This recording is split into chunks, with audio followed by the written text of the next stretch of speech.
Isa sa mainit na napag-usapan sa Kongreso ay ang anti-political dynasty law, kung saan magkaiba ang pananaw dito ni Congressman Rodante Marcoleta at ni Congressman Richard Gomez.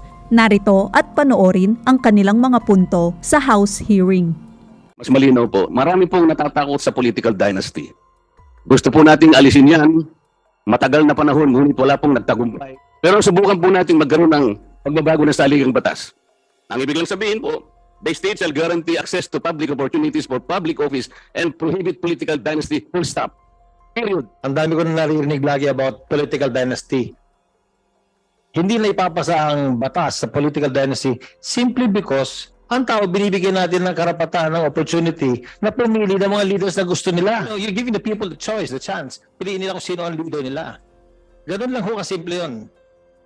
It's that basic and simple. For the past 30-50 years, isang family name lang. Pero kung magandang ginagawa nila, talagang iiwan ng tao yun dyan. Dapat meron po tayong numero and the numbers should tell you a story. Diba? Tamang sinabi ni Kong Richard kung ikaw gusto kong electing si Richard, no? Kasi gusto ko siyang electing for as long kasi nakita ko siya nagtatrabaho. Pero kung nakita kong ang tamad-tamad niya, aba, siyempre sa susunod hindi ko na siya i-elect.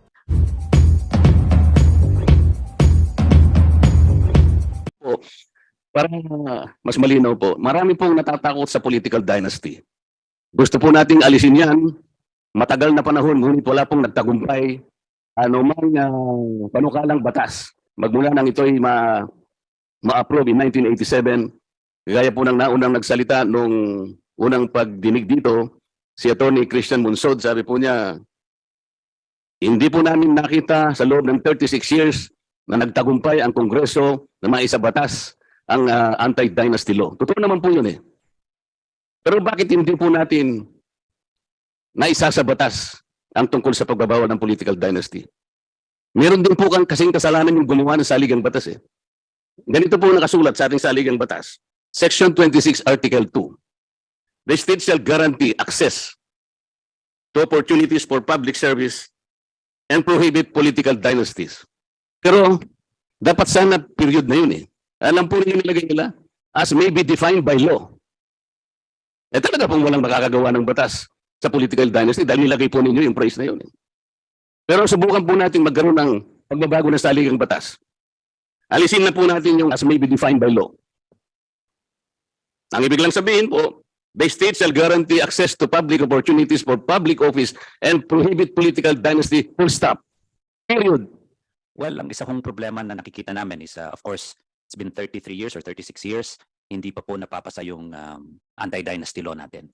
We have a very weak checks and balances from executive, legislative, judiciary because alam na po natin, from the executive, merong mayor na kamag-anak, merong congressman na kamag-anak, may senador na kamag-anak, may presidente na kamag-anak. So how can you check and balance somebody within your family? If we correct that, then that is one way. So, nakikita ko karamihan ho dito I mean, I've also been here a couple of times, not as a member, but in one form or the other. Yung iba dito po, asawa na at mga anak na, yung mga nakikita ko na nandito sa Kongreso. So it's really, as I said, it weakens the check and balance, it weakens the rule of law, it weakens the institutions that we have in government. From 1987 up to the present, there has been no law which has been passed defining what is a political dynasty.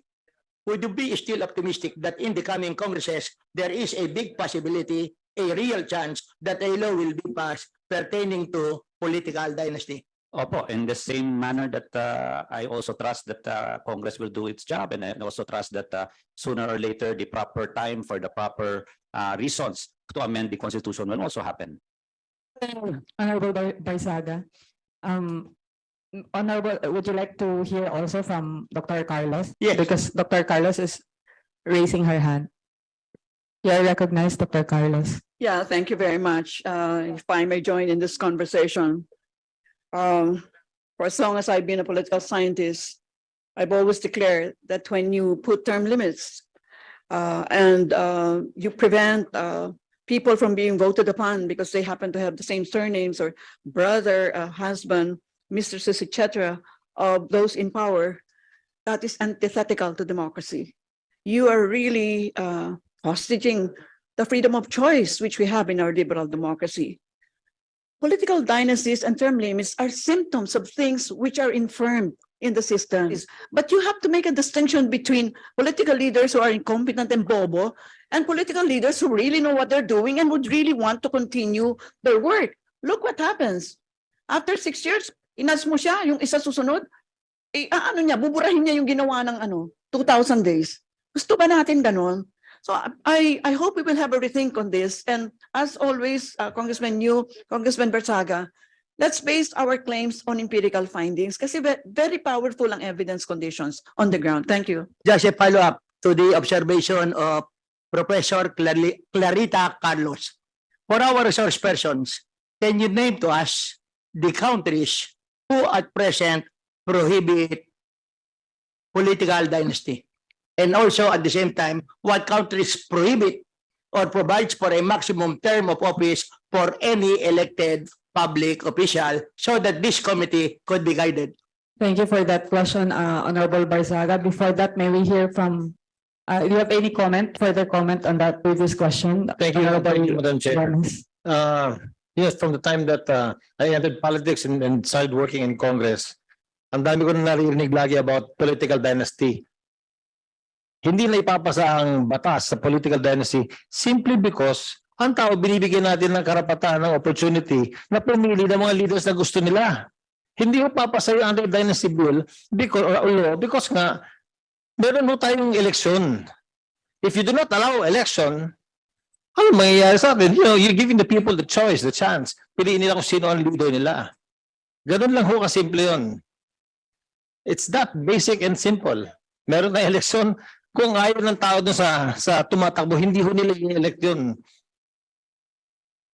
Kung magandang ginagawa ng mga leaders natin, magandang ginagawa ng politicians natin, they will definitely continue voting these people. Sino may gusto ng, for the past 30, 50 years, isang family name lang. Pero kung magandang ginagawa nila, talagang iiwan ng tao yun dyan. Kung pangit na ginagawa nila, hanggang sa apo nila, hindi na ho nila iboboto yun. It's that basic and simple.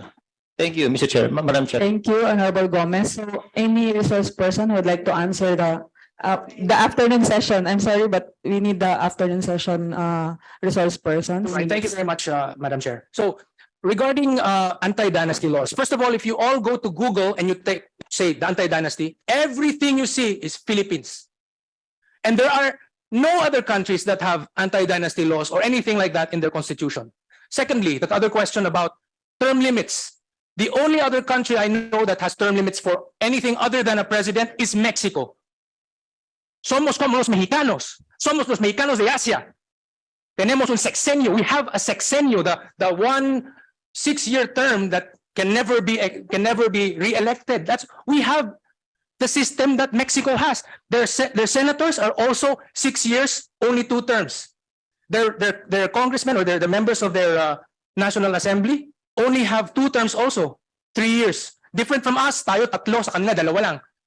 We are actually using a Mexican system. Yung ba ang sistema na gusto ng Pilipinas, gumaya sa puro droga?